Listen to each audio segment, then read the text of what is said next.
Et salut les gars, on se retrouve pour ce premier épisode de ce podcast dont je ne connais pas encore le nom, mais ce qui est sûr c'est que ça va parler de SaaS et aujourd'hui on est avec un invité d'exception. Bon, on dit ça dans tous les podcasts en vrai, mais il faut le dire quand c'est vrai. Je te laisse te présenter, Eric, nous dire un peu ce que tu fais là, ce que tu as fait, comment t'en es arrivé ici, et puis voilà. Salut Yanis, déjà merci pour l'invite. Moi c'est Eric du coup. Ça fait 1 an et demi, 2 ans qu'on a lancé avec mon associé un SaaS qui s'appelle Instant Flow. Mhm. Et récemment du coup on a atteint les 20 000 de MRR voilà, il y a 2-3 mois, un truc comme ça. Sachant que voilà, ça oscille vraiment parce qu'on a un churn quand même intéressant, enfin assez élevé, donc pas très Mhm. intéressant. Ok.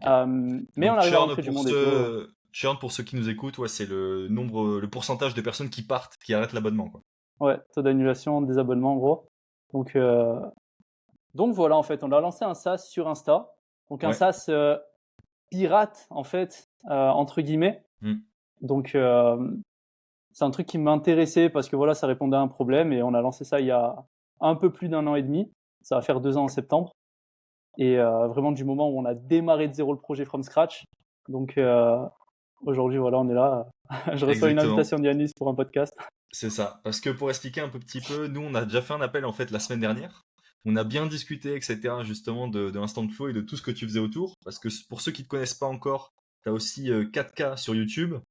Donc tu l'as déjà Ouais, dit, Instant Flow, actuellement quasi à 20K MRR à peu près. Mais tu es aussi très connu dans l'environnement Go High Level. ouais, Il me semble beaucoup que tu de vidéos as sur ça. une communauté School, dont School, pour ceux qui connaissent pas, c'est un peu un Discord payant qui vise un peu plutôt les professionnels, je dirais. Et tu as aussi une formation Go High Level. Donc en fait, Ouais. tu vises vraiment une niche en particulier, et on verra ça aussi après, que c'est un point intéressant chez toi, c'est que tu te concentres vraiment sur une niche, et c'est quelque chose que je recommande de faire. Ouais, exactement. Est-ce que j'ai donné à peu près toutes les infos? C'est à peu près ça, je crois. J'aurais pas dit mieux honnêtement. C'est ça.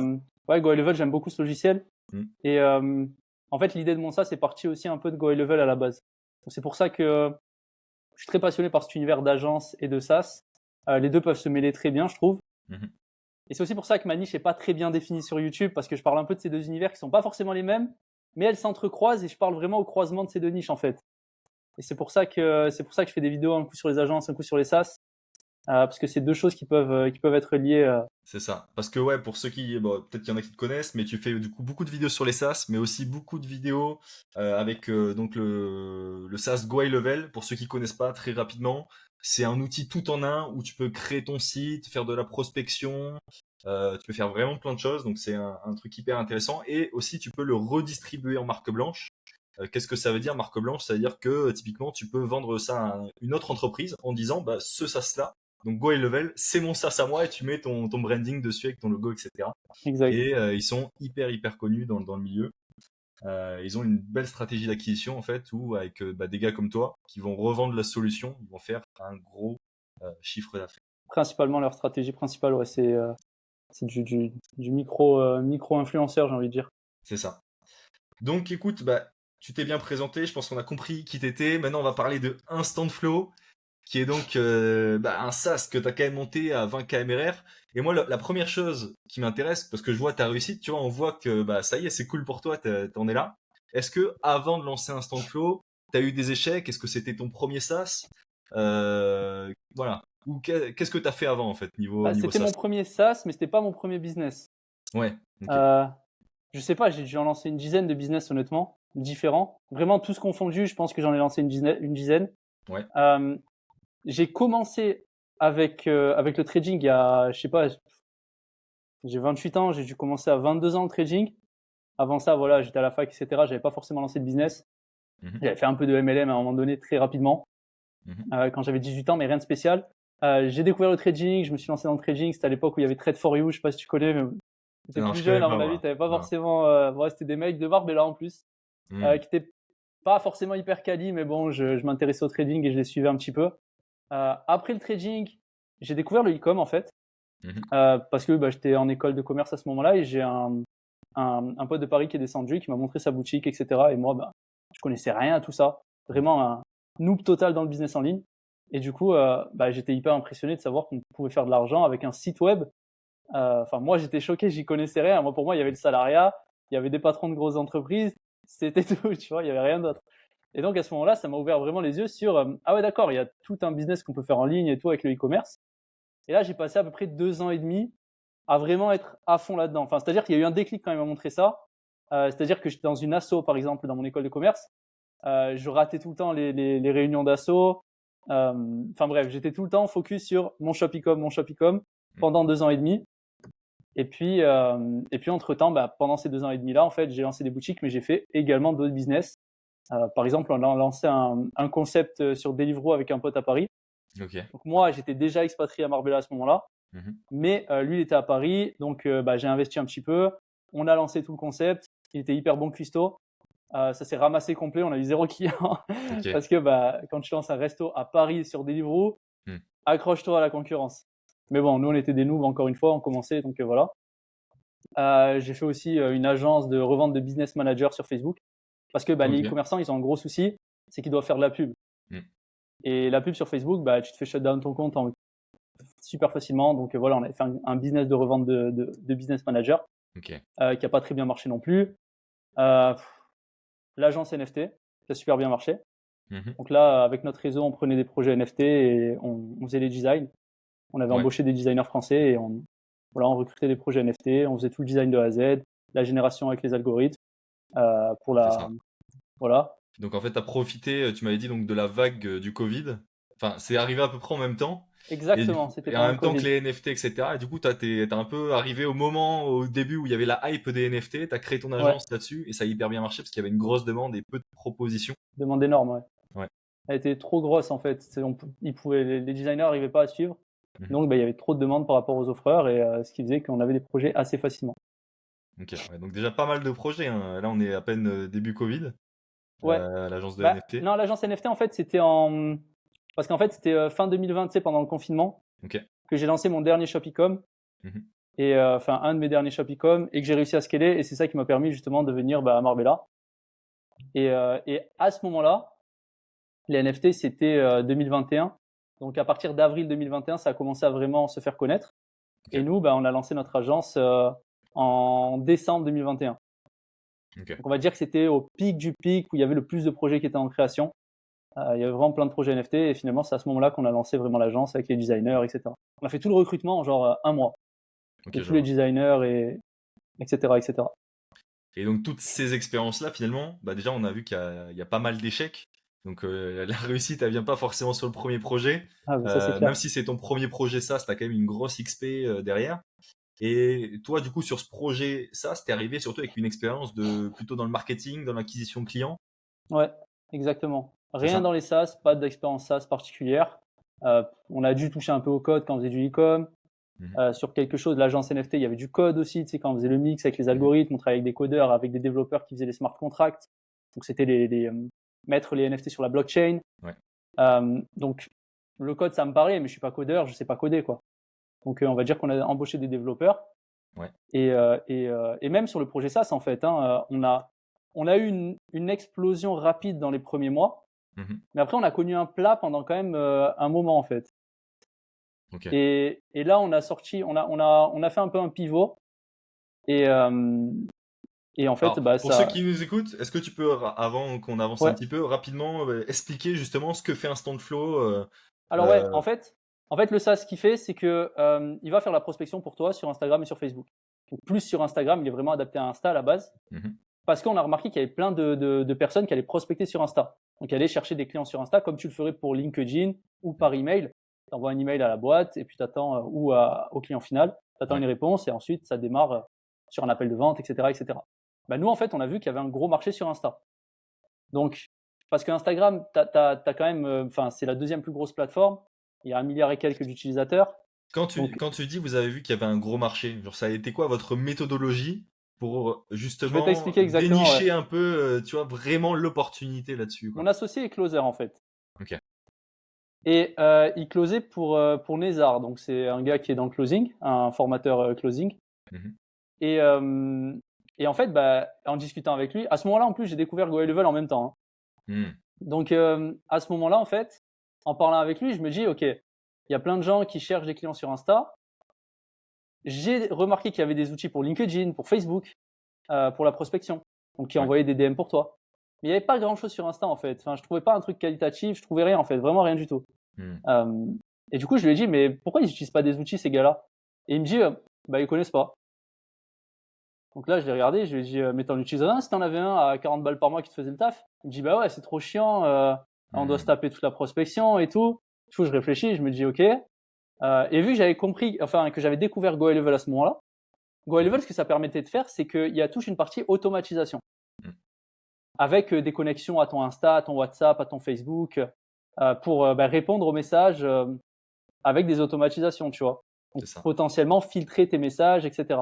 Hmm. Mais il y a, enfin, cette partie automatisation, en réfléchissant, d'un côté, il y avait mon associé qui me parlait du closing et du besoin qu'il y avait sur Insta. Et d'un Hmm. autre côté, je vois GoHighLevel qui te permet d'automatiser tes messages Insta. Mais que tes réponses, pas d'aller chercher du client. Ça Hmm. automatisé quand quelqu'un t'envoyait un message. Et moi, en fait, il y a un truc, je sais pas, il y a une connexion qui s'est faite, tout simplement, en se disant, OK, mais si je crée un truc pour aller chercher du client, et qu'en même temps, je proposais un upsell à mes clients, GoHighLevel, avec ma marque blanche, Mhm. pour pouvoir gérer tes messages, répondre, filtrer, etc. Par exemple, quand quelqu'un te dit oui, je suis intéressé, ça va démarrer sur un workflow spécifique. Quand il te Mhm. dit non, ça va le catégoriser dans une pipeline pas intéressé, par exemple. Donc c'est vraiment ces deux choses. Je sais pas si c'est clair ce que j'explique, mais Ouais, c'est ça. Donc en gros, tu avais ton ami, donc lui qui était déjà un peu dans cette niche-là. ouais, Et du coup, il t'a parlé justement de cette problématique qu'il avait. Puis tu as vu qu'il y avait une opportunité parce que tu voyais pas vraiment de personnes qui le faisaient. Mais t'es quand exact. même pas parti de rien parce que tu as vu qu'il y avait des gens qui faisaient exactement ça, mais juste pour d'autres réseaux sociaux. Et tu te dis, bah attends, c'est quand même dommage. C'est ça, il y avait un Instagram, besoin. et donc en fait, l'idée a été confirmée juste par le fait qu'ils te disent, bah moi je suis prêt à payer. Donc si tu le fais, moi je paye quoi, carrément.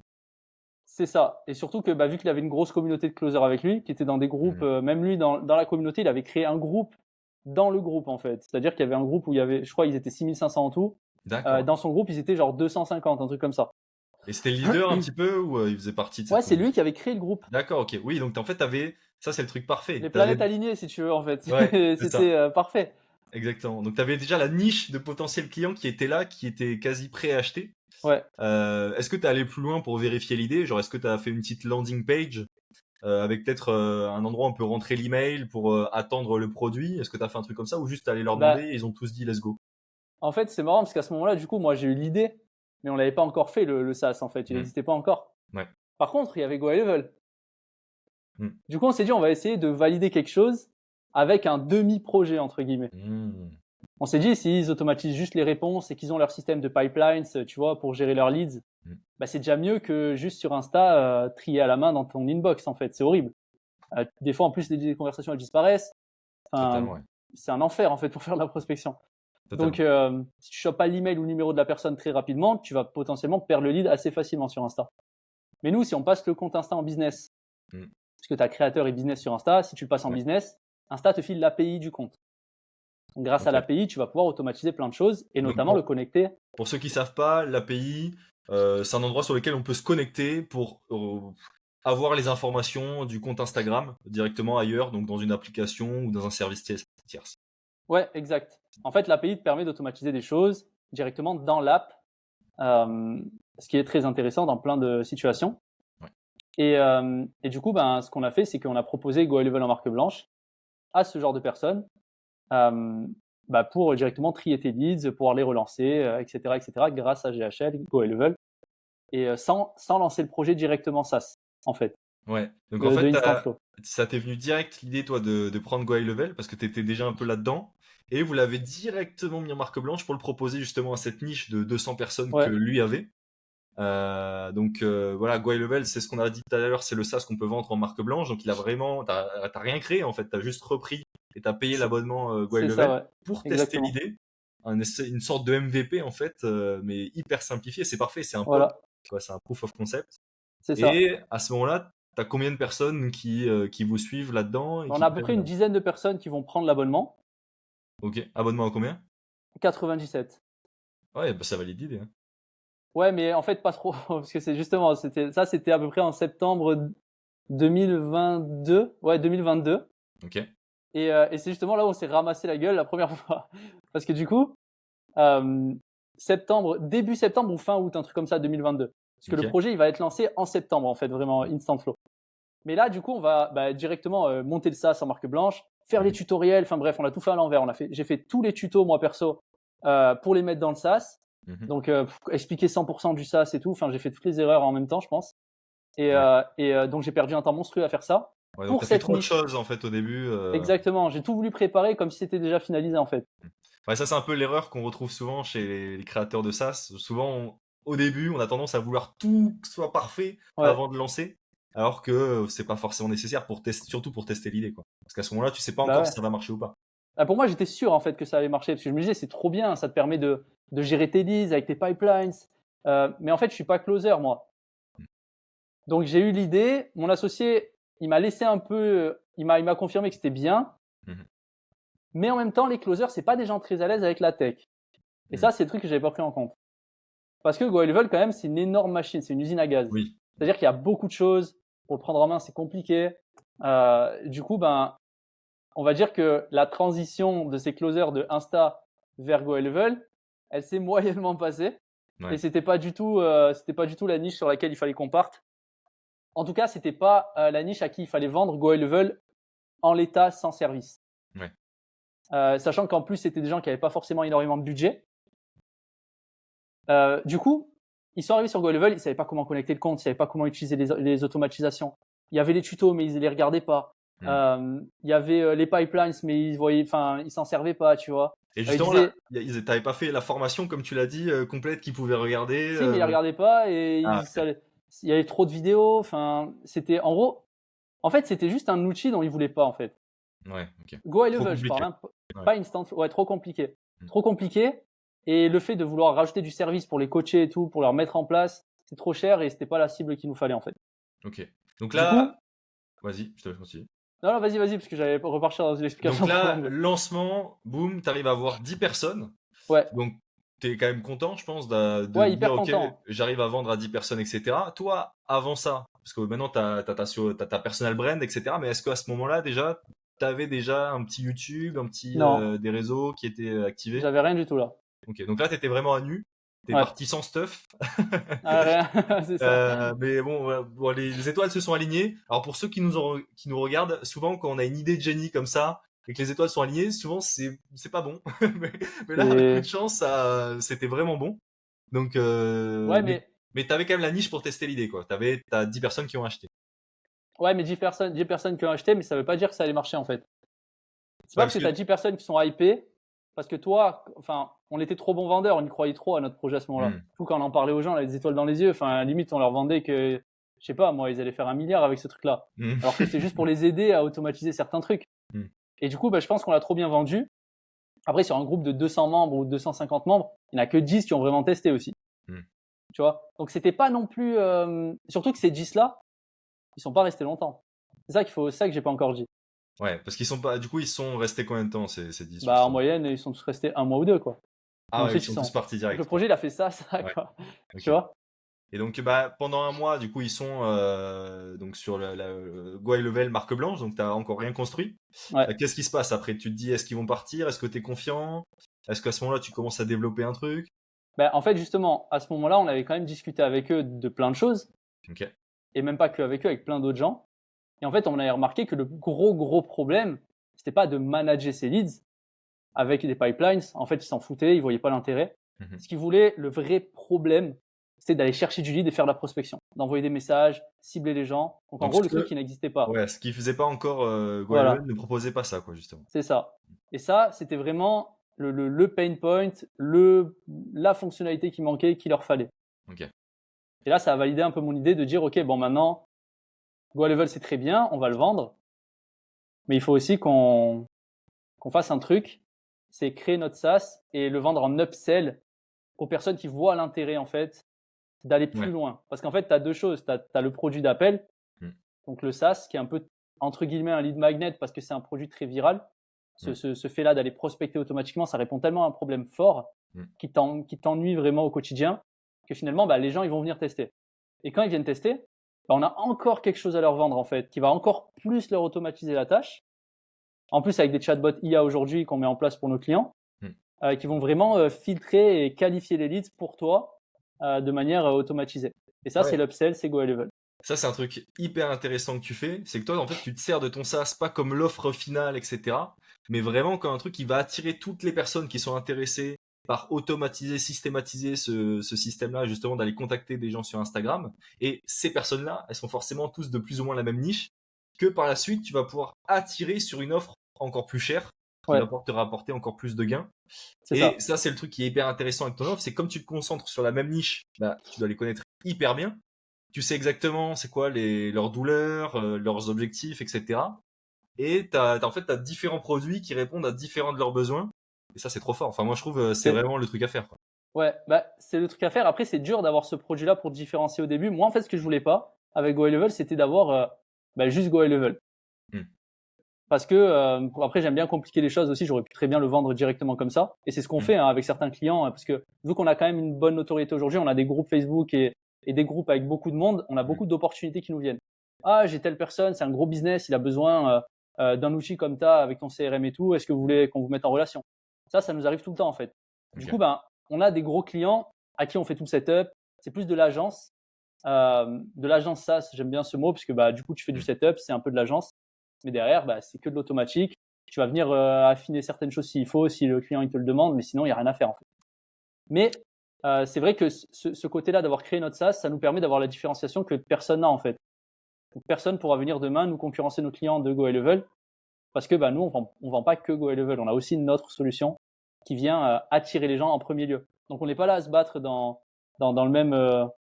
Même si en vrai, le marché il est énorme, hein, Hmm. Ouais. surtout pour un outil comme Go High Level.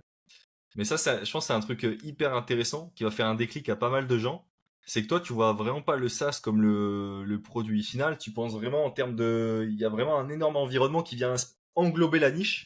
Et Ouais, tu contrôles en fait différentes parties de cette niche. Tu me dis que tu as des groupes Facebook, tu as ta formation school, tu as ton YouTube. En fait, ouais. tu as plein de portes d'entrée. Ils vont rentrer dans ton espèce d'écosystème. Et dans cet écosystème-là, donc tu contrôles une espèce de niche, tu vas pouvoir leur vendre différents produits en fonction justement des profils. Mais grosso modo, comme c'est la même niche, tu auras toujours un truc à leur proposer, quoi.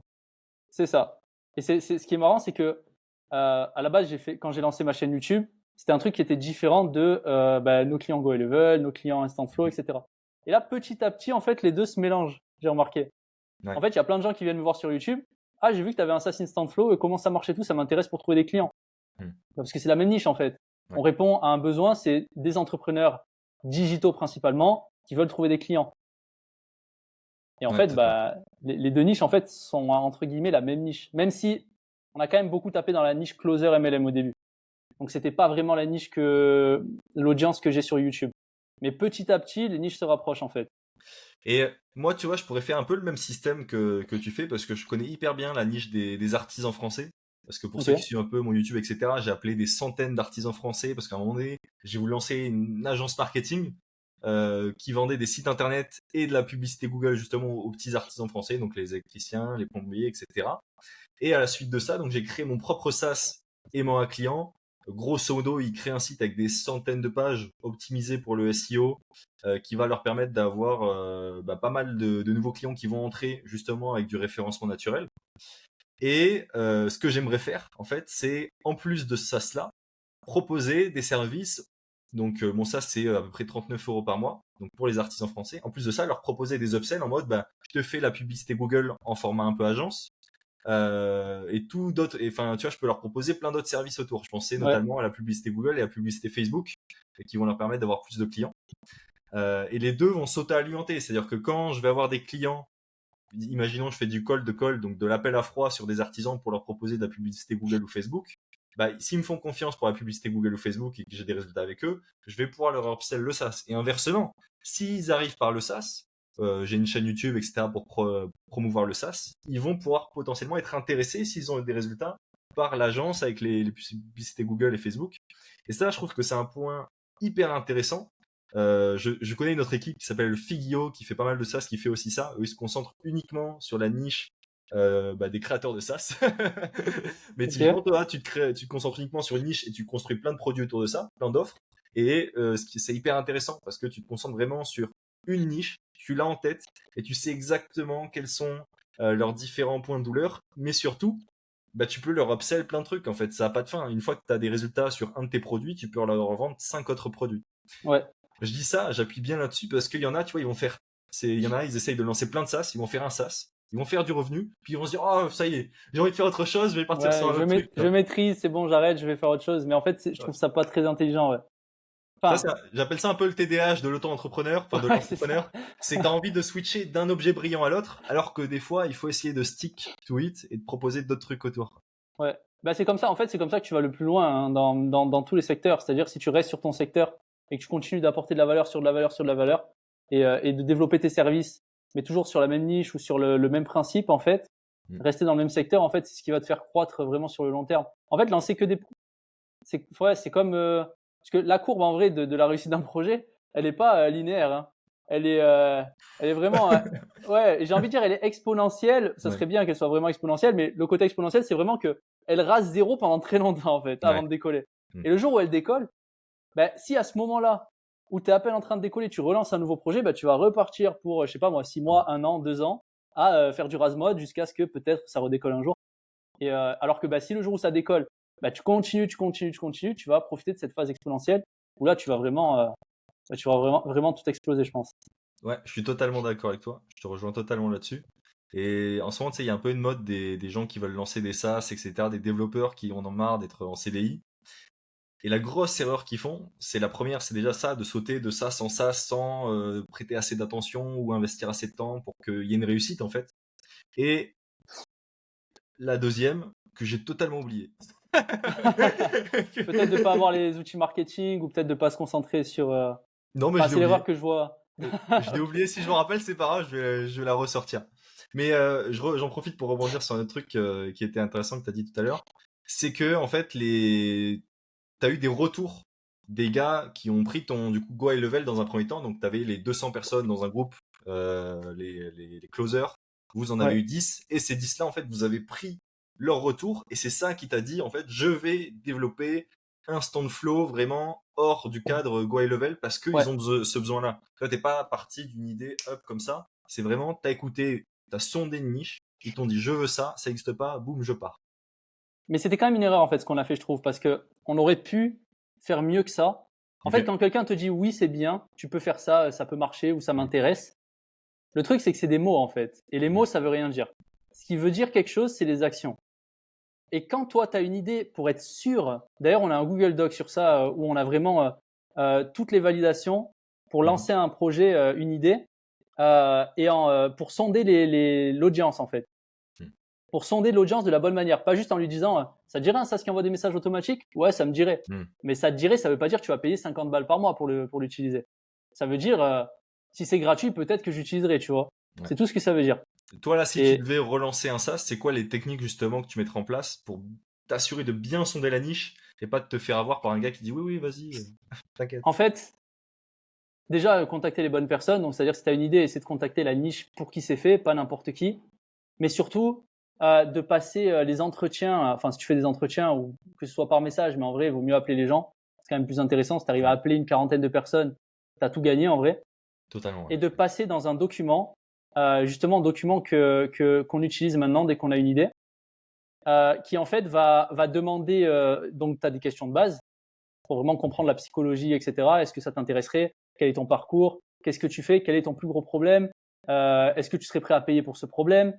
Combien tu serais prêt à payer pour ce problème, etc., etc. Mais il y a certaines questions, il faudrait que je te retrouve le doc et que je te les dicte directement. Mais en gros, les questions étaient faites, par exemple, à la fin de l'entretien, Ouais. tu vas poser une question au gars, tu vas lui dire, est-ce que tu connais quelqu'un qui aurait potentiellement un intérêt pour ce SaaS? Mhm. Et me le référer. Si tu es vraiment intéressé et que tu es vraiment dans la niche, tu vas connaître quelqu'un. Mm. Si tu veux pas me le donner, c'est parce que tu penses que mon projet il a aucun intérêt. Mm. Donc si tu refuses de me donner quelqu'un à la fin, tu sais que cette personne-là, elle est pas très qualifiée. Donc tu peux pas vraiment tout prendre ce qu'elle a dit pour argent comptant. Ouais, Alors totalement. que s'il te réfère quelqu'un avec plaisir, il te dit ouais, bien sûr, j'ai 3-4 potes, je peux te les envoyer avec plaisir. Bah là, tu peux dire ok, d'accord, j'ai quelque chose. Tu vois, c'est des questions comme ça en fait qui sont posées dans ce document. Ouais. Et du coup, ce document, tu as pu déjà le tester un petit peu Non, pas et avoir. encore vraiment. Non, On ok. est à peine en train de le faire en fait, Mm. sachant que c'est plus un truc que bon, vu qu'on l'a pas fait et que notre projet maintenant il est sur des roulettes, Mm. on va dire que c'est un truc qu'on donne à nos élèves. Mmh. Et c'est un truc qu'on implémente si on a des grosses idées, tu vois, qui ont rien à voir avec le projet. Donc on l'a OK. fait avec deux, trois gars, tu vois, et encore, je l'ai pas respecté à 100%. Mais Ouais, je si vois. je devais recommencer, je l'utiliserais à 100%. Parce OK. qu'aujourd'hui, ce qu'on fait, plutôt que de faire ça, c'est directement la création d'un dashboard où Mmh. il y a des idées qui sont soumises avec un système de vote et des commentaires. C'est beaucoup mieux quand tu as Mmh. déjà une communauté que Oui. de te faire chier à faire des appels avec les gens, tu vois, alors qu'on a une communauté, tu vois, on a des centaines de personnes à qui on peut sonder, on va pas les appeler un par un. À part si c'est du produit à 1000, 2000 balles. Ouais, totalement. Je suis totalement d'accord avec toi et moi, les méthodes que j'utilise la plupart du temps, ça peut être soit une landing page juste avec une waiting list, c'est-à-dire un endroit où ils peuvent rentrer leurs emails. S'ils veulent vraiment rentrer leurs emails pour être au courant, c'est qu'il y a de l'intérêt. Et Ouais, pour vraiment valider à 200% l'idée, ce qui est le mieux, c'est de faire voilà, une pré-vente avec vraiment un accès lifetime. Imaginons, normalement, le service, ça va être par abonnement. Bah là, tu dis, bon, bah voilà, si tu es vraiment déter, le produit est pas encore là, tu n'y as pas encore accès, mais tu as un accès lifetime pour un prix vraiment réduit. Et si tu as des gens qui seront intéressés, ils vont laisser leur carte. Alors attention, il faut quand même mettre une garantie. Par exemple, si voilà, le produit ne sort pas ou que tu n'es pas satisfait, on te rembourse dans tous les cas. ouais, vaut mieux, ouais. Mais au moins, ça permet que si les gars sont prêts à sortir la carte, c'est vraiment ça la validation en fait. À partir du Ah moment où ben, il y a des gens qui sont prêts à payer, bah, c'est sûr que l'idée, tu peux la lancer. Après, ça calcule aussi s'il y en a une, tu vois, et que c'est 10 euros, peut-être qu'il faut quand même y réfléchir à deux fois. lifetime 10 balles, je pense que là, c'est compliqué, mais les lifetime, en général, ils sont à quoi? Ils sont à 40 euros, 40, 50 balles, on va dire. Sur AppSumo, je crois, c'est entre 30 et 50 balles les lifetime en général, des projets qui sortent. Ouais, ça peut vraiment varier en fonction après de l'offre. Mais ouais, ça peut tourner, en moyenne, ça tourne autour de ça. Ouais. Ok. C'est Euh, bien les préventes, effectivement, c'est un moyen, bah, c'est le meilleur moyen. Après, le truc, c'est que tout le monde va pas forcément le faire et c'est quand même réunir quelques personnes. Mais ouais, clairement. Bah, déjà, inscription email, forcément, tu valides un petit peu. mm. Prévente, oui, là, tu as validé complètement ton Et, serveur, enfin, ton et le principe. Ouais. mieux en plus, c'est que ça te donne du coup des leads que tu pourras contacter dès la sortie ou potentiellement si tu as vendu même avec la carte, bah, des personnes qui vont te faire des retours dès que le produit va sortir. Ils ont payé Ouais, donc ils vont être investis, tu vois, ils vont vraiment avoir ouais, envie de t'aider à améliorer, ils n'ont pas envie de payer pour qu'il n'y ait rien derrière. c'est Donc clair. ça c'est hyper important, ça va permettre de prendre des retours et pas de créer le produit à partir de ton imaginaire qui souvent peut se tromper.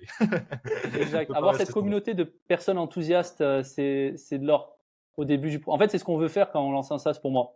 Le premier truc à faire, c'est créer un groupe et avoir un groupe vraiment de personnes enthousiasmées par ton projet, qui donnent du feedback, qui te disent OK, tu vas dans la bonne direction, qui soumettent des idées, qui sont là dans tes lives quand tu vas faire le lancement. Le premier objectif, c'est ça, c'est de se créer ce petit groupe de personnes qui attendent le projet. Bah, c'est ce qu'ils avaient fait les fondateurs de Somme Magic, qui est un SaaS qui a vraiment explosé dernièrement. Je sais pas si tu Ouais, connais, tu sais, qui permet de faire ouais, ouais, les les sous-titres. captions. Bah, ils avaient créé un groupe WhatsApp de 100 personnes, genre les 100 premiers utilisateurs. Ils les avaient mis dans un groupe WhatsApp et ils discutaient à fond tous les jours avec eux pour avoir un maximum de retours. Et en fait, les gens, ils étaient hyper contents de participer, tu vois, à la création d'un SaaS. Ils étaient en mode, bah, Bah ça ouais, m'est jamais arrivé. Ils sont contents de donner des retours. On pourrait croire que non, tu vois, ça pourrait être une croyance qu'on est, on va dire non, les gens ils ont autre chose à faire, etc. En fait, les gens ils sont hyper contents de t'aider, de donner des retours s'ils kiffent le produit. Tu c'est clair. Ouais, ouais, c'est véridique en fait. On a toujours cette barrière de se dire on va faire chier tout le monde. Mais en fait, si ton projet il a vraiment de l'intérêt et qu'il veut vraiment, le but c'est vraiment, le but si c'est juste pas de faire 100 000 balles, tu vois, si c'est vraiment d'aider d'abord une communauté à atteindre un objectif ou à résoudre un problème, vois. bah, si t'es vraiment focalisé sur ça et qu'ils le ressentent, normalement, voilà, la passion ça se transmet honnêtement. Totalement. Et dernier truc à ce sujet, moi tu vois là j'ai une idée en ce moment donné et je partage un peu ma stratégie. Bon, c'est autour de Le Bon Coin et en gros il y a deux personnes qui sont entre guillemets les plus connues sur Le Bon Coin sur Internet. Je les contacte pour leur dire, avoir un appel directement avec eux. Il faut un appel. C'est beaucoup mieux que des messages souvent. Ça permet vraiment de créer un lien et par la suite, pourquoi pas que la personne soit beaucoup plus enclin à t'aider sur le projet ou à te donner des retours. Et l'idée, c'est que je les contacte, je leur dis, OK, est-ce que tu es chaud qu'on fasse une collaboration là-dessus? On crée une landing page et eux, justement, qui ont toute la communauté, toute la niche en main, tu vois, dans leurs mains, ils vont envoyer les gens sur la landing page. Si ça convertit en vente ou en adresse email à partir d'un certain montant, c'est que l'idée est validée. Si ça marche pas, bah, on arrête l'idée. Et ça, c'est hyper cool parce que moi, j'investis zéro temps. Je contacte des mecs qui sont un peu populaires dans leur domaine et qui ont déjà des niches. On teste l'idée. Si ça marche bien, bah, je fais une collaboration avec eux, on crée le SaaS. Si ça marche pas, on laisse tomber, je passe sur une autre niche. Et ça, c'est Ouais, un truc qui me permet de tester des niches hyper rapidement. Bon, j'en ah, parlerai un c'est peu pas plus mal, tard, mais c'est pas mal, ouais. ouais. Comme idée. Après, il y a un truc aussi, c'est que quand tu as quand tu as un product market fit, c'est un peu comme en e-com. Alors, je sais pas s'il y a beaucoup de gens qui font du e-com qui vont voir cette vidéo, mais dans le e-commerce à l'époque, quand tu faisais du Facebook Ads, il y avait un truc, c'est que les gens ils disaient, enfin sur Facebook Ads c'était simple, c'est soit tu avais un produit winner, soit il n'était pas winner en vrai. Genre ça Quand sautait aux yeux, quoi, c'était évident. Voilà, c'est en fait c'est l'évidence en fait, c'est le truc que les gens ils voient pas forcément. C'est que quand tu lançais un produit qui marchait, c'était évident que tu étais rentable. Tu avais un bon ROS, le taux de clic il était gros, le site il convertissait. Enfin, tu sens que c'était pas forcément toute ta stratégie qui était parfaite ou c'était le marketing qui était incroyable. C'est que le produit en fait, en lui-même, il se vendait bien parce que tu l'avais montré à la bonne audience de la bonne manière. En fait, c'est tout. Et quand tu lances un SaaS, je pense que si vraiment tu as un product market fit ou si vraiment tu tapes dans le mille, tu le sauras. Par contre, si tu tapes pas dans le mille, ça va être très dur à savoir. C'est ça le truc en fait. Ouais, ça je te rejoins totalement. Pour ceux qui nous suivent, donc le product market fit, c'est un peu ce moment waouh quand le produit il se vend tout seul sans que tu aies besoin forcément de faire quelque chose et que tu es en mode waouh, ça marche trop bien, qu'est-ce qui se passe? Donc c'est en fait quand tu mets le bon produit en face des bons clients pour le bon prix, quoi, grosso modo. Ouais. Et donc ouais, en fait c'est un truc que tu remarques forcément parce que les clients ils vont venir, ils vont te demander le produit, ils vont le recommander. Là où quand ton SaaS t'as galéré à avoir un client, souvent c'est que c'est quand même mauvais signe, quoi. Ouais, c'est ça. Après, le truc, c'est que ça se joue à pas grand-chose, en fait. Ça qu'il faut comprendre, c'est que c'est pas forcément tout ton projet qui est acheté à l'eau. Hmm. C'est potentiellement l'angle sous lequel tu approches les choses, la communauté que tu vas voir, en fait. Il y a plein de facteurs, en vrai. Mais la communauté, elle est trop importante. Tu vas le présenter aux mauvaises personnes, en fait, elles vont pas comprendre la valeur de ton truc, alors qu'il a potentiellement une valeur énorme aux yeux d'une autre audience, en fait. Et justement, toi, du coup, au début, tu t'étais entre guillemets trompé de niche avec Ouais. Instant Flow. Comment vous avez fait pour revenir sur les rails du succès et Bah, que ça marche mieux, quoi, par la suite? Mais en fait, tromper de niche, pas vraiment, plutôt tromper de service à vendre à cette niche, en fait. Puisqu'on a commencé avec Hmm. GoLevel pour valider un service qui était complètement différent, enfin un produit qui était complètement différent. Ouais. Instant Flow qui va chercher de la prospection, c'est pas pareil que GoLevel qui automatise des tâches dans ta prospection.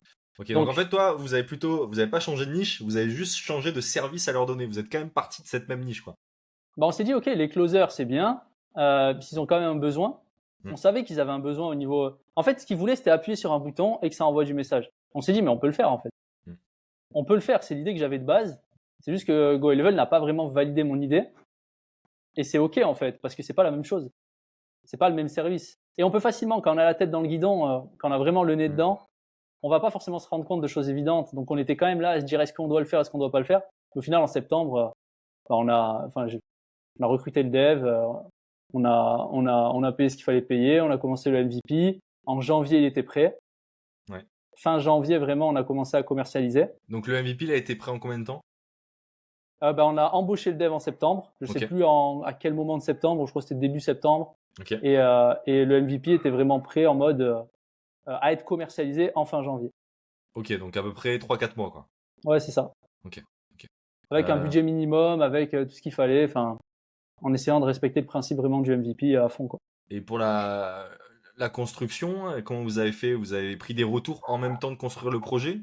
Ou est-ce que en fait vous avez fait tout avant, je sais pas, par exemple sur un Figma ou même au crayon, vous avez dessiné, vous avez demandé aux gens des retours et Plus après vous du... avez tout donné aux devs? En fait, non, on n'a pas vraiment fait comme ça. En fait, c'est très simple ce qu'il fallait faire. C'était scraper des followers et leur envoyer des messages. Donc, il fallait un champ quelque part où tu entrais le compte Insta que tu voulais scraper, un endroit où tu devais rédiger tes messages, Mhm. un endroit où tu cliquais sur Start et que t'envoyais directement tes messages tous les jours. Bon, Donc avec une limite de messages et tout, quoi. Le MVP c'était vraiment ça, quoi. Vous n'êtes pas Ouais, éparpillé, vous vous êtes dit on non, développe cette main fonctionnalité et on ouais. commence avec ça. Bah, c'était cibler les followers. La promesse c'était va scraper les followers de tes concurrents pour les ramener dans ton service, quoi. Ouais. Ok. C'est vraiment Donc, la promesse du truc. donc là le MVP est prêt, on est à peu près en janvier.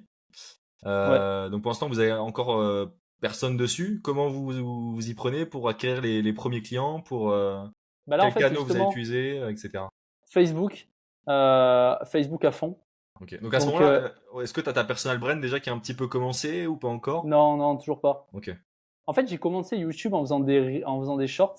Ok. Je crois que j'avais peut-être commencé les shorts à ce moment-là, Ok. mais j'avais pas fait vraiment de contenu long et tout. Ouais, donc c'est pas ça de toute façon qui t'a aidé. Ah non, ça servait à rien ça. Ça Ok. c'était vraiment pour chauffer un peu la chaîne ou pour peut-être lancer un truc, mais je savais que je voulais me lancer sur YouTube et partager un peu ce que je faisais. Ouais. Je savais pas de quelle manière, je savais pas qu'est-ce que je devais aborder réellement et tout. Mhm. Mais voilà, je savais que je voulais me lancer, donc en même temps, j'avais commencé un peu à préparer la chaîne. Mais Ok. là, du coup, de septembre, on commence à embaucher les devs, etc. On Ouais. commence à bosser. On bosse vraiment main dans la main avec les devs. On leur fait du feedback. On teste le truc à chaque fois en direct. D'ailleurs, la première fois que je l'ai testé, mon compte a sauté direct. C'est passé un truc. Ah. Le compte, le bot a fait genre 1000 actions en une seconde. Ah ouais. Et mon compte a sauté tout de suite. Du coup, Ton j'ai vrai dit au compte? dev. Ouais, c'était mon compte perso. Ah, Je ah l'ai non. récupéré par contre. Je l'ai Ok, récupéré. ça va, ok. Mais il a sauté direct, banni 180 jours, je sais pas quoi, il faut faire appel si vous voulez. Bref, bon, j'ai fait appel, j'ai réussi, mais Ça allait être attraper les développeurs, bon les gars, là, qu'est-ce que ah vous m'avez ouais. fait? Ah ben là, j'ai envoyé un message, j'ai dit gros, il s'est passé un truc bizarre avec ton. T'es sûr que t'as fait du bon boulot? Mais bon, l'interface était bien, tu vois, ça ressemblait à quelque chose. J'étais juste en mode. Franchement, psychologiquement, c'était pas simple, hein, parce qu'on s'est embarqué dans un projet. Tu batailles un peu avec Insta. Mais bon, tout ça pour dire qu'en gros, tout ce Ouais. qu'on a fait à ce moment-là, c'était créer un groupe Facebook Mhm. et contacter des gens qui étaient dans le closing MLM. Ok. Et on a eu de la chance parce qu'à ce moment-là, il y avait un bot Facebook sur la France, Mhm. un mec qui avait fait un bot Facebook et on a scrappé tout son groupe. Donc il devait avoir, je sais plus moi, 500 personnes dans son groupe. On a envoyé des messages à tout le monde. Tous les gens de son groupe, on a essayé de les ramener dans notre groupe en disant, bah voilà, t'es sur Facebook, c'est très bien. Parce que tu savais que nous, on allait faire un bot Insta. Et les gens, ils disaient, ah ouais, Insta et tout. Enfin, ils étaient intrigués, quoi. Mhm. Et ils disaient, si t'es le premier à lancer ça, bah, ça veut dire qu'il va y avoir un marché à prendre. Et dans le MLM, ils aiment bien les opportunités du style, bah voilà, nouveau marché, nouvelle Ouais. opportunité. Ils ont le syndrome de l'objet brillant à fond. Ouais. C'est vraiment des personnes qui vont sauter de projet en projet tous les mois sans aucun problème. Ouais. Et du coup, bah là, ils ont sauté dans notre bateau, quoi. Donc ouais, le MVP est prêt. Vous allez du coup directement sur Facebook, vous scrapez des utilisateurs et vous leur envoyez un message en mode bah go, viens sur essayer notre produit sur Insta. Ouais. La stratégie c'était quoi? Est-ce qu'il y avait un free trial à ce moment-là? Est-ce que c'était directement payant? Bah, Comment en ça s'est fait, passé? les premiers, on leur a promis 9 balles par mois. Ok.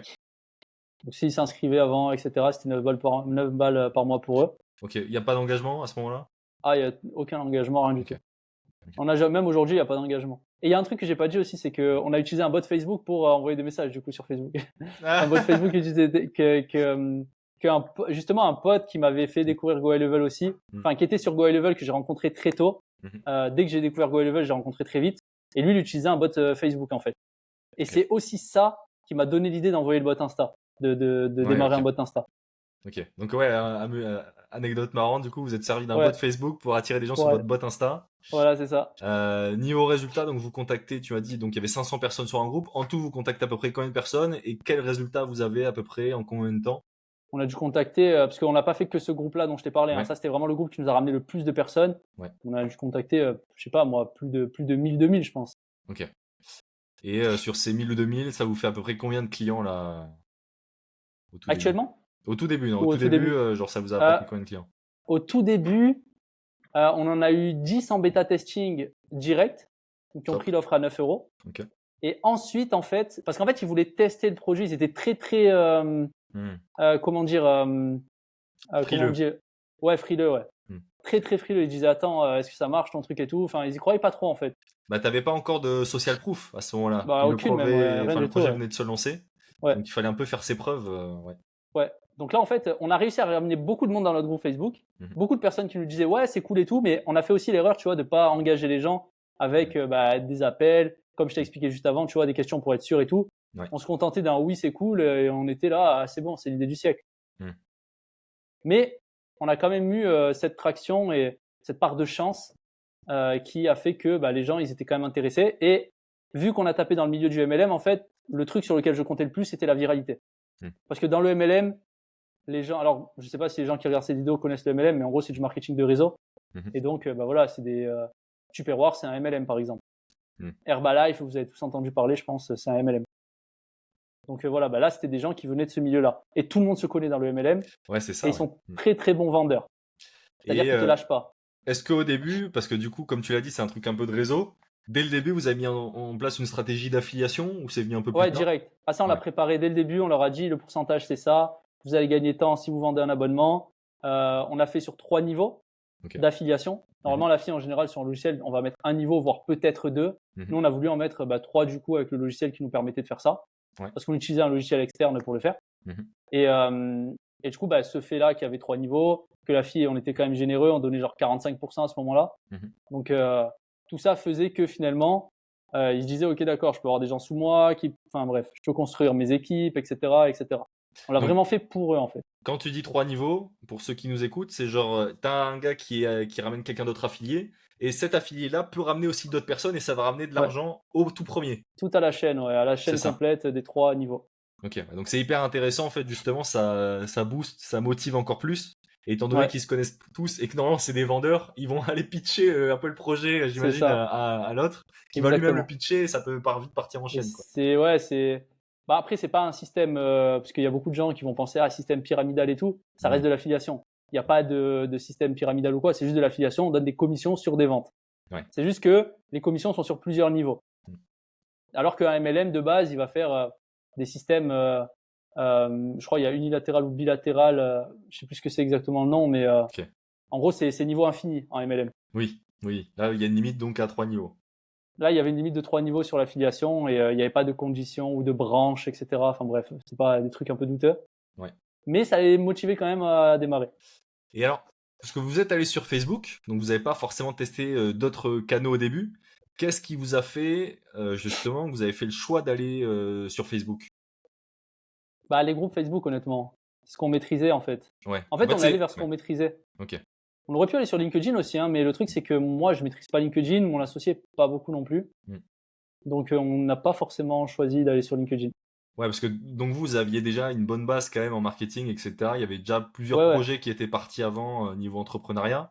Donc moi, c'est beaucoup des devs qui me suivent, mais donc toi, niveau dev, zéro.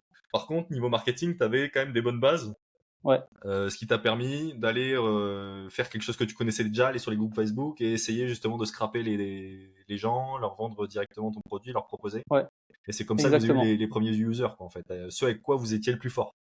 Ouais, c'est exactement Mmh. ça. C'était quand même beaucoup de travail parce qu'il y avait du follow-up à faire avec les prospects, tu vois? Parce que le Mmh. bot, qu'on utilisait sur Facebook, il permet de mettre tous tes contacts dans un CRM. Du Mmh. coup, tu sais où tu en es, tu sais, ceux qui ont rejoint le groupe, ceux qui n'ont Ouais. pas rejoint, ceux que tu vas relancer, et cetera. Donc on a fait quand même un bon taf là-dessus. Et surtout, on a vite identifié les gros leaders, en fait. Mmh. Parce que dans le MLM, il y a des leaders qui ont une communauté, Ouais. qui ont une audience, et cetera. Enfin, Mmh. c'est eux qu'on a vraiment le plus mis, on a concentré nos efforts sur ces personnes-là. En fait, vous êtes allé contacter des espèces de micro-influenceurs du MLM en leur Ouais. disant voilà, on fait ça, tatati. Et comment vous avez réussi à les convaincre de partager le projet? Tout simplement parce qu'ils étaient, ils étaient en mode ouais, c'est grave utile, let's go, je partage. En fait, c'est juste le fait d'être les premiers. En fait, c'est vraiment Hmm. ça qui les motivait. On a compris ce qui les motivait, c'était juste, bah voilà, je veux arriver avant les autres pour que bah moi, quand je suis positionné, c'est ça un MLM, c'est je veux être positionné, comme ça tout le monde arrive après moi et du coup, bah moi j'ai tout le monde sous moi quoi en fait, dans mes niveaux en dessous. Ouais, donc C'est ça, c'est un vraiment peu le truc. une stratégie marketing. Vous avez joué sur les désirs un peu subconscients. Ouais, c'est un peu ça. On peut dire qu'on avait compris un peu ce qui allait actionner la l'envie de démarrer avec nous quoi. On Parce n'a pas que donné des commissions particulières, tu vois. ouais. Pour les développeurs, des fois, tu vois, on va avoir tendance à être trop logique, trop pragmatique et à dire regarde, mon SaaS, il va faire ça, ça, ça. Et le mec, c'est pas vraiment ce qui va le motiver. Alors que là, vous avez Ouais, joué un peu sur la corde sensible en disant mec, tu lui as susurré à l'oreille, vous allez être le premier. Et là, il a fait c'est ça en let's go, fait. let's go. Mais il y en a, ils s'en foutaient du projet, c'est ça le pire en fait. C'est que, en fait, le seul truc c'était, c'est nouveau, je veux être le premier. C'est Ouais. pas, c'est un SaaS Insta qui fait des fonctionnalités qui sont intéressantes. Rien à Mhm. foutre. C'est vraiment, c'est nouveau, je veux être le premier, et c'est un projet qui a du potentiel. Et ces trois choses-là font que bah, les gens, ils étaient là, ah ouais, ok, d'accord, il y a un truc à faire. Et vu que le gars du bot Insta là, Mhm. il était déjà arrivé sur le marché, il avait quand même bien mis dans le crâne des gens que ben voilà, c'était ce genre de bot, c'était hyper utile, c'était hyper Mhm. puissant, les gens allaient en avoir besoin, Mhm. ça répondait à un vrai problème, donc tout le monde allait l'acheter. C'est du revenu récurrent, c'est un abonnement. Mhm. Ça, ils l'ont pas oublié en MLM. Ils comprenaient bien que c'était pas un revenu, tu vends un produit une fois et c'est terminé. Ouais. Donc là, vous avez fait un truc donc au début qui est hyper intéressant, c'est que vous êtes allé contacter pardon, des gens qui étaient déjà éduqués, c'est-à-dire qui connaissaient déjà l'avantage d'avoir un bot. Ouais, Donc vous êtes allé vraiment chercher ceux qui étaient déjà presque prêts à payer pour ce genre de service. Et vous avez eu la belle opportunité de scraper directement tout un groupe, de ramener tous ces potentiels clients qu'il avait sur votre service. ouais. Donc vous jouez un petit peu sur la corde sensible, etc. Donc là, à peu près, on continue cette stratégie pendant combien de temps Alors, on était janvier, fin janvier. On a mis, je crois, jusqu'à mai pour atteindre les 10K par mois Ok, avec mais le toujours projet. avec cette stratégie de Que cette Facebook, strat pour uniquement. l'instant, Ok. que cette strat, prendre le feedback, améliorer le produit, prendre le Hmm. feedback, améliorer le produit, je vais y arriver. Ouais. Et en fait, on s'est rendu compte que les gens n'étaient pas si enthousiasmés que ça par le projet à un moment donné. Ok. Qu'en fait, le bot en lui-même, enfin l'outil en lui-même, c'était pas forcément la niche n'était pas forcément la niche parfaite. Hmm. En fait, tu vois, on s'en est Alors, rendu compte. quel KPI vous a fait rendre compte de ça? Le Genre, est-ce qu'il y avait churn, beaucoup de churn? Ouais, beaucoup de churn. énormissime. Il était à, je crois, 22% notre churn. Ok, ouais. Ok. C'est énorme Ouais. dans les SaaS. Tu peux pas vraiment faire plus que ça, je pense. Et Ouais. du coup, Pour ceux qui regardent, donc, plus on a un churn qui est énorme, plus il va falloir attirer beaucoup de clients, sauf que l'acquisition de nouveaux clients coûte de l'argent. Donc, si on veut être rentable, normalement, il faut essayer, avant de vraiment scaler à grande échelle, de réduire le churn, quoi. de réduire les trous dans ta passoire et pas faire en sorte que ton produit, ça Mm. soit une passoire où tous les clients ils se déversent à chaque fois et ils C'est disparaissent. ça, ouais. Donc le but c'est de fixer la passoire avant de commencer à faire une stratégie d'acquisition parce que si les gens restent pas, ça sert à rien. Ouais, parce qu'en En fait, une gros, fois qu'ils seront partis, après, ils ont plus confiance au produit. Donc, si tu attires tout le marché d'un coup et que après, tu améliores ton produit, mais que tout le marché est déjà parti et qu'ils savent que t'es pas voilà, c'est bon, pas tu ouf. crées une mauvaise un peu image, quoi, je dirais. C'est pas ouf, ouais. Après, il y a des gens qui partaient aussi, pas forcément parce que le projet était mauvais, mais juste parce que, tu vois, en fait, Mm. c'était du MLM. Mm. Donc, tu avais des gens qui. Enfin, faut comprendre que les gens te le vendaient comme le Graal, quoi, le truc. Mm. Et donc, il y avait des gens qui arrivaient, ils disaient, OK, c'est un bot Insta, il est très bien, mais tu m'as vendu que j'allais faire je sais pas combien avec, tu vois, alors que c'est juste un bot Insta et j'ai pas les résultats que j'espérais. Ouais. Parce que, ils le vendaient tellement de manière agressive que voilà, il y avait des gens qui arrivaient, ils savaient pas trop pourquoi ils étaient là. Donc, il y avait un peu ça, c'était un peu le piège dans lequel on est tombé avec cette niche. Mais je regrette pas parce que ça nous a quand même permis de nous autofinancer rapidement. Ouais, totalement. Et d'ailleurs, c'est un peu aussi cette stratégie d'affiliation qui a dû bien marcher. Mais comme les gens venaient parce que c'était l'effet de nouveauté et parce qu'il y avait eu de l'affiliation, ils avaient été convaincus par quelqu'un d'autre. Le side effect, entre guillemets, de ça, c'est que du coup, il y avait un churn assez élevé. Mais bon, Ouais. c'est aussi ce qui vous a permis d'avoir énormément de clients dès le début, donc tu regrettes pas forcément, quoi. En fait, la stratégie, il faut l'accepter comme elle est là, hein. Mm. C'est-à-dire qu'elle ramène beaucoup de monde d'un coup, mais tu vas perdre beaucoup de monde aussi. Donc, faut prendre ce qu'il y a à prendre, je pense, et améliorer sur le tas. Et Ouais. sur le tas, on s'est rendu compte que potentiellement, les gens qui restaient, c'était plus des agences digitales, en fait, des entrepreneurs, mais qui Mm. savaient ce qu'ils faisaient, tu vois. Pas juste un gars qui se dit, ah tiens, un bot, je vais devenir riche parce que ça va envoyer des messages pour moi. Et quand Je vais plus pouvoir. c'est marrant ça, comment vous avez fait justement pour vous rendre compte que la plupart des clients qui restaient, quel outil vous avez utilisé, comment vous avez eu les données justement pour prendre cette décision qui En après fait, vous... c'était vraiment de l'analyse bête et méchante, hein. Ouais, On a discuté avec des gens, le SAV, tu vois, les gens dans le mm, groupe. Parce qu'on a un groupe aussi où les gens ouais, ils parlent. ok. Un groupe de Euh, Discord, WhatsApp? groupe Telegram Ok. qu'on va sûrement supprimer honnêtement parce que bon, avoir un groupe où tu mets tes clients, c'est pas toujours la meilleure idée. C'est un peu le bureau des plaintes des fois, tu vois. Pour Mm. certains, plutôt que de venir en email, ils viennent dans le groupe devant tout le monde, tu vois, se plaindre et ça c'est pas forcément Ah ouais. incroyable. Donc ça va, le projet marche bien, donc il y a pas trop de plaintes. Mais des fois, c'est vrai que voilà, c'est pas ouf. Mm. Moi, je recommande pas de faire ça en vrai. Ok. Euh, C'était quoi la question première? C'était, ah oui, comment on s'est rendu compte, qu'est-ce que c'était notre client qui restait plus C'est longtemps ça, et donc en fait vous avez attiré dans un premier temps une première niche, on va dire, puis vous êtes rendu ouais, compte que c'était pas celle qui restait le plus. Et ouais, donc, il y a eu cette prise de conscience à un moment donné qui a été amenée, donc, comme tu l'as dit, par les contacts directement, en fait, de manière assez naturelle avec le support, et puis dans le groupe Telegram que vous avez. Donc, bon, il a sans doute ses défauts, mais il t'a aussi permis, du coup, d'avoir pas mal de feedback, je pense, au groupe ouais, Telegram, ouais, ça etc. clairement. Donc, au début, ça peut être pas mal. Après, c'est vrai que si trop de personnes font des retours négatifs aux yeux de tout le monde, ça peut donner une mauvaise image assez rapidement. C'est ça qui peut être Ouais, chiant, quoi. ouais, c'est clair. Moi, dès qu'il y avait un gars qui avait un bug ou qui avait pas fait l'installation correctement, il allait se plaindre sur le groupe. Il y avait d'autres gens du coup qui étaient réticents. Ils venaient me voir, ils me disaient, mais t'es sûr qu'il marche bien l'outil Mm. parce que je viens d'arriver, etc. Juste parce qu'il y avait un gars qui savait pas l'installer et qui venait direct se plaindre, quoi. Alors que Ouais. c'était la faute du gars, tu vois, parce qu'il avait mal installé et que du coup ça pouvait pas bien marcher. Ouais, je comprends totalement, totalement.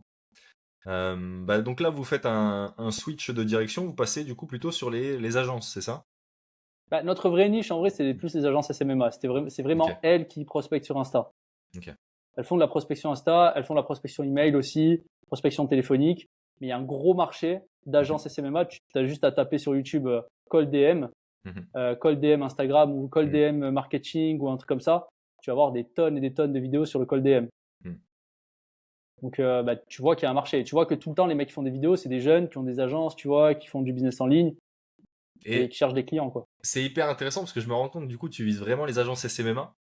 Et Ouais. avec mon SaaS, c'est mon client. Alors moi, je m'occupe plus de la partie marketing, mais mon associé qui travaille dessus, Noam, là, il a pour objectif de essayer d'attirer les gars qui font des agences SMMA en fait dessus. Ok. Alors notre nouvelle cible, c'est justement les agences SMMA qui, elles, vont revendre en fait aux artisans directement. Et donc là, lui, il va essayer de scraper des agences SMMA, etc. pour leur revendre le tool. Est-ce que t'as des bons tips, des bons tuyaux à me donner pour scraper justement cette agence-là au bon endroit, pour des bons Euh, résultats? Bah, en fait, ils sont beaucoup sur Insta déjà et Facebook. C'est-à-dire que c'est des réseaux Hmm. sociaux qu'ils affectionnent vraiment beaucoup. Ok. Il y a des stratégies automatisation. En fait, tous les outils, bot Facebook, bot Insta, à la base, Mhm. c'est vraiment eux, la niche qu'ils utilisent. Ok. Parce que en vrai, c'est des jeunes, ceux qui ont des agences SMMA. Tu vas pas beaucoup rencontrer de personnes qui ont 50 ans et qui vont faire du Facebook Ads Ouais. enfin, il y en a en vrai, Hmm. mais c'est pas la même, il y a une vague chez les jeunes en vrai. Il y a beaucoup plus de freelance qu'avant. Il y a beaucoup plus Hmm. de jeunes qui voient des vidéos sur Internet, voilà, de gros créateurs qui font de l'argent, Ouais. avec des business en ligne et ils veulent faire la même chose. Et le moyen le plus rapide en général, bah, c'est de monter une agence. Hmm. Monter une agence en ligne, quoi. Et en Hmm. général, c'est de la publicité. Même si Hmm. tu fais du site web, même si tu fais du community management, que tu as une agence là-dessus, toutes les personnes qui ont pas vocation d'être freelance, mais vraiment une agence avec des processus, etc., Mhm. ben, ils sont beaucoup sur Facebook et Insta. Et, et ils sont beaucoup dans des groupes, tu vois. T'as deux méthodes, en fait. Tu as Mhm. les groupes des gourous. Ouais. Donc, en gros, tu cherches un gourou sur YouTube. Ouais. Il a un groupe Facebook à tous les coups, ou un Hmm. school maintenant. Ouais. Et tu peux scraper directement dans son groupe ou son school. Parce que sur School, je peux envoyer des messages aux gens qui Ouais. rejoignent un School. Ok. Ça, c'est une méthode. Si Intéressant, tu ouais. veux des gens ultra quali, tu Hmm. vas dans un School à 50 balles par mois, d'agence SMMA, tu leur envoies des messages. Je pense que c'est le meilleur tips que je puisse te donner, c'est tu fais comme ça. Ok. Et d'ailleurs, j'y réfléchis rapidement, mais il n'y a pas de tool pour automatiser l'envoi de SMS sur School. Bah si, il y en a, il y en Ah, a ok, justement ça y est récemment qui a déjà. été. Il y a des gars là c'est mon associé qui m'avait parlé d'eux, Hmm. euh, de la French Touch, je crois c'est leur nom. Ok. Bon, Eux, ils ont fait je. un outil pour ça apparemment, Ok, ça pour leur marche. communauté, pour scraper sur School et envoyer du DM. Bon, ça allait très très vite parce que School c'est assez récent, Ah mais bah, c'est intéressant. Ok. Bah ah écoute, mais c'est trop puissant en vrai. je lui dirai parce que j'ai rendez-vous avec lui jeudi là, donc je lui dirai School hyper Ok. intéressant pour qu'il aille checker ça. Hâte de voir si ça marche honnêtement. Tiens-moi au jus. Ouais, écoute, bah, on va voir. Hein. C'est vraiment là on teste. Il a fait chauffer les emails. Donc pour ceux qui savent Ok. pas, voilà, on va faire du cold emailing. On a besoin de chauffer les emails en amont, c'est-à-dire de faire semblant qu'on ait une vraie adresse email de quelqu'un de réel, quoi, et pas juste une IA. Et donc il va commencer bientôt la stratégie marketing. Ok. Ok, bah écoute, donc là tu t'es déjà à 10K MRR, mine de rien. Donc en fait, t'as déjà atteint le goal de pas mal de gens, mais ça s'est fait assez Ouais. naturellement, quoi. En fait, t'as eu le Ouais. product market fit, c'est-à-dire que t'as mis le bon produit en face du bon client et c'est venu un peu tout seul, les 10K. Enfin, tout seul, t'as fait beaucoup de C'est venu travail, hein. rapidement. Ouais, On a fait un gros travail quand même voilà, de recherche de partenaires et tout. ouais, C'était énorme. Mais c'est vrai qu'on les a tapés très vite. Ce qu'il faut savoir, c'est qu'on donnait quand même 40% et quelques d'affiliation. mm, C'est bien 10K, tu vois, mais déjà on est deux. Ensuite, on donne 40% d'affi. En vrai, enfin, c'est pas énorme, sachant mm, qu'on avait des devs, tu vois, et on continue de développer constamment. En fait, 10K, c'est que dalle en fait quand tu prends tout ça en considération. mm. C'est-à-dire que moi, je me payais pas à ce moment-là. Ouais, parce qu'en fait, toi, avec le projet, comme déjà tu payes les développeurs, c'est la main-d'œuvre, c'est sans doute le plus cher. Puis t'as Ouais, le système d'affiliation. Bah, après, c'est ce que je recommande de faire aux gens. Au début, il faut faire un système d'affiliation hyper agressif pour ouais, t'as pas essayer le justement choix. d'attirer pas mal de gens. Et avec ça, bah, finalement, et avec ton associé aussi, où du coup tu divises un peu les revenus en deux, bah, il te reste pas Ouais. grand-chose, quoi. Bah rien du tout, même Mm. pour être honnête. Et du coup, à ce moment-là, on s'est dit, ok, c'est très bien, on commence à scaler, on commence à être voilà très content des résultats et tout. Mais la niche, elle est fébrile quand même. On voyait le churn qui baissait pas. Mm. On se disait le jour où les affiliés ils arrêtent d'affilier, Mm. bah ça sent pas bon quoi. Mm. Et donc là, on a commencé à mettre des stratégies différentes en place. Et ce qu'on a fait comme stratégie, c'est très peu connu en fait. C'est du reselling en white label. Mm. Donc en fait, on trouvait des autres gars comme nous qui avaient des communautés. On leur disait salut, j'ai un outil. Il est parfaitement adapté à ta communauté. Enfin, on pense vraiment que ça pourrait bien se vendre. Euh, Plutôt que de te proposer juste un deal d'affiliation, si tu veux, On peut même faire un truc pour aller plus loin, c'est faire du white label. Donc en fait, on te le brand sous ta marque. Toi, tu nous payes un certain nombre de licences, sachant que voilà, il y a un prix d'entrée, enfin, c'est au moins 50 à 100 licences qu'on faisait payer minimum pour te faire le white label. Et comme ça, tu as ta propre marque et tu peux vendre ça à ta propre communauté. Tu n'as rien à faire, tu t'occupes juste de la vente. Nous, on s'occupe de toute la technique et voilà quoi. Ouais, hyper intéressant, ça, je pense, comme stratégie.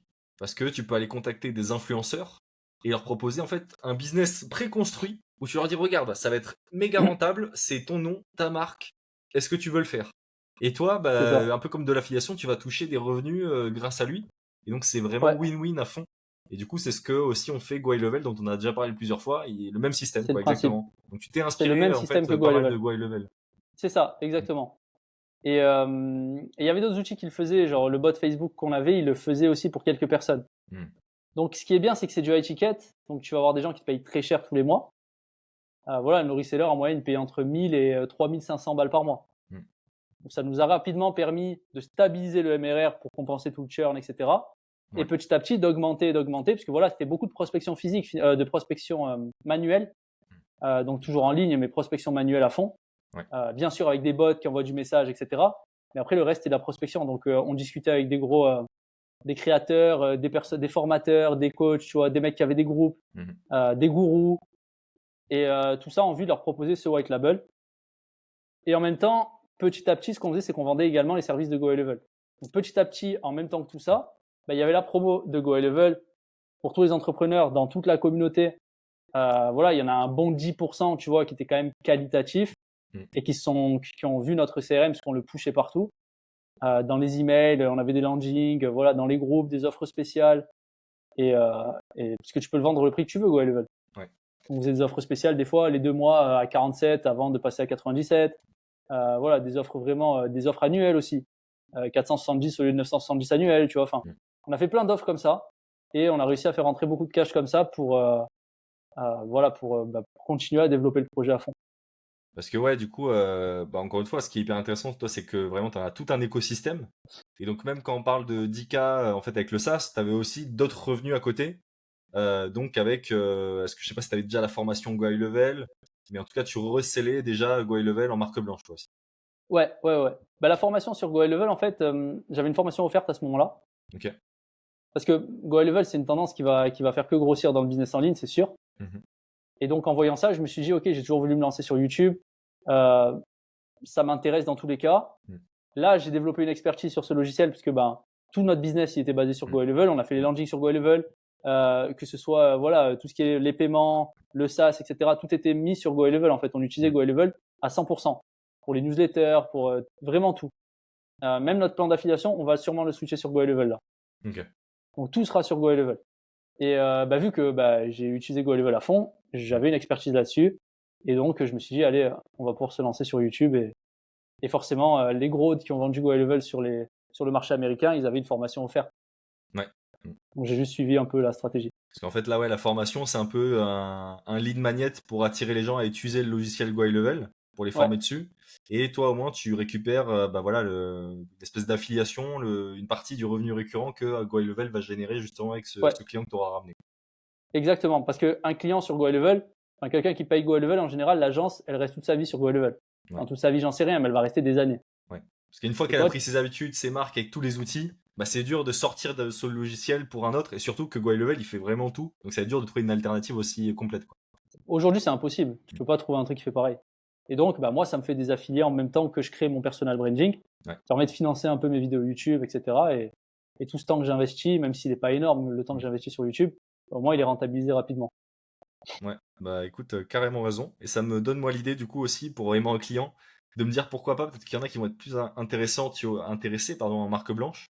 Tu C'est vois, possible. les influenceurs gourous du SMMA, peut-être que si je leur dis, bah voilà, tu peux vendre ça directement à aux membres de ton culte, peut-être C'est de que... plus en plus apprécié la marque blanche, honnêtement. Sur les US, ils jurent que par ça maintenant. Ok, donc c'est une vraie tendance quoi qui marche Ah bien ouais, aux ouais. US. Ouais, Ah ouais, ouais. Et en général, ce qui marche aux US, ça finit par marcher bien en ouais, France à un moment donné. mm. Pas sûr à 100%, mais en général, oui. Ouais, totalement, ouais. Ok, donc bah là, écoute, t'as le product market fit, t'as la bonne idée de faire de la marque blanche. Ça, c'est un truc auquel tout le monde n'aurait pas forcément pensé. Les gens Euh, veulent pas faire ça en général. ouais, Ça, Ils sont réticents parce qu'ils se disent ah je vais vendre mon produit, je file l'opportunité à quelqu'un d'autre. Ils vont réfléchir comme ça. Et techniquement, ça n'a pas été trop dur à mettre en place pour l'équipe de développeurs, etc. Ça s'est fait assez Non, naturellement. non, ça va. C'est un peu de taf, juste ils dupliquent, ils te le republient avec un autre logo et les couleurs on les change pas. Enfin bref, on s'embête pas, hein. L'interface c'est la même. On Ok, va pas en fait, s'embêter. ouais, c'est juste, vraiment, il te copie le code et il l'héberge ailleurs et après, toi, tu Exactement. t'envoies une page de paiement Stripe ou un truc comme ça et tu fais payer Ils comme te ça. payent tous les mois, sachant qu'on a toujours la main sur l'extension. C'est Hmm. pas la leur. C'est-à-dire que le gourou, le coach, etc., à qui on va faire l'extension en marque blanche, il aura la main sur rien du tout. Hmm. Il va encaisser l'argent, il va nous payer un prix fixe tous les mois, mais le projet n'est pas à lui en fait. Hmm. C'est écrit dans le contrat, c'est toujours Oui, notre outil. Lui, bien sûr, ben voilà, il y a tout qui est mentionné comme quoi ses clients c'est ses clients, nos clients c'est nos clients, Hmm. mais le projet ne lui appartient pas. C'est-à-dire que la marque c'est toujours la nôtre. C'est juste ouais, qu'on ouais. la, Il y a un contrat qui a été signé, etc. pour pas que vous vous fassiez douiller, quoi. voilà. Parce que sinon le gars il peut très bien partir avec ton code et tout. Enfin, je veux dire, c'est trop facile. Donc Hmm. surtout qu'il y a des gars, ils sont pas toujours en France. Enfin, Et pour ce système de marque blanche, vous faites comment? Vous faites payer peut-être un paiement upfront? upfront pour Euh, mettre en place et ouais. ensuite c'est un récurrent avec un nombre de licences et un prix par licence. Ok, ça Une marche. licence c'est un compte en fait, un compte client. Et l'acquisition client, elle se passe facilement pour les plus. Parce que là, c'est vraiment du high ticket. C'est vous qui allez contacter directement peut-être des influenceurs, des gourous. Alors, il y a plusieurs choses. Soit c'est des recommandations. Ok. Donc, grâce au réseau qu'on s'est fait, etc., il y a des gens, notamment dans le MLM aussi, qui connaissent beaucoup de monde. Donc, des recommandations et de la prospection. On va directement prospecter avec des bots et des outils, que ce soit Insta, Facebook ou quoi. Ouais. Email aussi un petit peu. Directement des boîtes, des gros formateurs, des gars qui ont des groupes, etc. Ok, ouais, je vois. Ok, intéressant. Mais écoute, là, on a fait tout le parcours de Instant Flow déjà et franchement, ça s'est bien passé. Ouais, Toi, t'as eu surtout le défi du churn. T'as eu un autre défi, le fait que t'étais pas développeur, donc t'as dû quand même gérer des devs, etc. ouais, la confiance et tout, c'est pas facile ça. Ouais. Mais je pense que déjà on en a tiré pas mal de valeur. Mais j'ai envie de finir avec une question. Qu'est-ce que tu comptes faire par la suite? Parce que je sais que tu as l'objectif de passer, de faire augmenter le MRR, il me semble, à 60K ou 50K. Je sais plus c'est quoi exactement l'objectif. Avant la fin de l'année, ouais. Ouais. Qu'est-ce que tu vas mettre en place justement qui va te permettre de scaler plus? Est-ce que tu vas réduire le churn? Est-ce que tu vas te concentrer plutôt justement sur les gros portefeuilles, les agences? En fait, c'est simple. Là, on a fait un pivot récemment et on a switché tout sous une version euh, parce qu'on n'y avait pas pensé avant et qu'on a fait plein d'erreurs. Ouais. Et en fait, ce truc-là fait qu'on a réduit le churn premièrement et surtout on a découvert une nouvelle niche. Alors, je peux pas la dire là parce qu'il y a rien de sûr déjà et ensuite, Mhm. j'ai pas envie de révéler ça Ok. parce que c'est trop gros. Mhm. Mais là, en ce moment même, il se passe vraiment des choses qui vont potentiellement nous propulser, j'espère. En tout cas, on travaille dur, on va voir, mais Ok. là, potentiellement, il y a des choses. En fait, c'est l'audience. C'est-à-dire que les agences SMMA, c'est une très bonne audience. Mhm. On a potentiellement trouvé un vrai product market fit là, sachant Ok. qu'on n'aura pas forcément à faire des grosses modifs. Et la version parce qu'en fait, notre outil marchait sur ordinateur à la base. Ouais. Donc, c'est une extension Chrome que tu activais tous les jours pour lancer la prospection. Mhm. C'est du semi-automatisé en fait. Ouais. Aujourd'hui, c'est du 100% automatisé et il y a beaucoup plus de features. Avant, on faisait que envoyer du DM. Aujourd'hui, on fait le commentaire, les likes, on a des Mhm. filtres. On a réussi à implémenter ça dans les 3 derniers mois là, Mhm. parce qu'on a réussi à créer une version cloud de l'outil où c'est plus une extension Chrome où la personne elle va avoir à directement l'en lancer sur son ordi. Mhm. C'est une version cloud qui marche dans le cloud en fait. Donc la personne, elle a un truc automatisé à 100%. Ouais. Donc avant, ça se passait avec une extension. Maintenant, tout se passe dans l'interface, dans l'application web directement. Voilà. L'utilisateur a plus à se compliquer la tâche, etc. Il fait ses quelques petits clics là dans l'application et après, il peut quitter l'application et ça se passe tout seul, quoi. Ouais, C'est ça. Ok. exactement. Il a tout à paramétrer. Comme il y a des outils LinkedIn qui font ça, tu vois, Ouais. et ils le font bien. Et c'est ce genre de choses qu'on a mis en place là. Ok. Bah écoute, hyper intéressant. J'espère que Instant Flow, comme tu le veux, va continuer à évoluer. Là, le product market fit que tu as dit, est-ce que c'est un nouveau SaaS ou on reste quand même sur le même SaaS? C'est le même SaaS qui Ok. aura la direction change un petit peu des fonctionnalités qu'on va développer Ok. et la niche a changé drastiquement. Ok, ouais, c'est surtout la niche, en C'est fait, la que. niche. Ouais. On a remarqué ça parce que, je sais pas, j'ai eu une idée il y a 3 semaines. J'en ai parlé à mon associé. Mhm. Et en fait, on voit que ça prend vraiment super bien par Ok, rapport à avant. En fait, et on se dit, en fait, voilà, tout notre service, le système qu'on a créé, en fait, et même nous, en fait, on est vachement alignés avec ce truc-là. Et enfin voilà, ça a l'air de très bien matcher pour l'instant. Il n'y a ça rien de marche. sûr, mais ça a l'air de vraiment bien matcher. Ok. Bah écoute, peut-être je te réinviterai quand tu seras à 50, voire 100K sur Instant Post, ça pourrait être intéressant de voir l'évolution en direct. Ouais, avec plaisir. Bon, en tout cas, pour ceux qui ont kiffé, t'as sorti une vidéo récemment sur les SaaS Ouais, qui est exceptionnelle, honnêtement. C'est même mieux que sur la chaîne, les gars. Donc allez-y en description, c'est vraiment très très bien réalisé. Vraiment beaucoup de valeur et un bon montage, etc. La forme comme le fond, c'est très très bon. Bah, pour ceux que ça intéresse, n'hésitez pas à aller voir Instant Flow, tout ça, tout sera dans la description.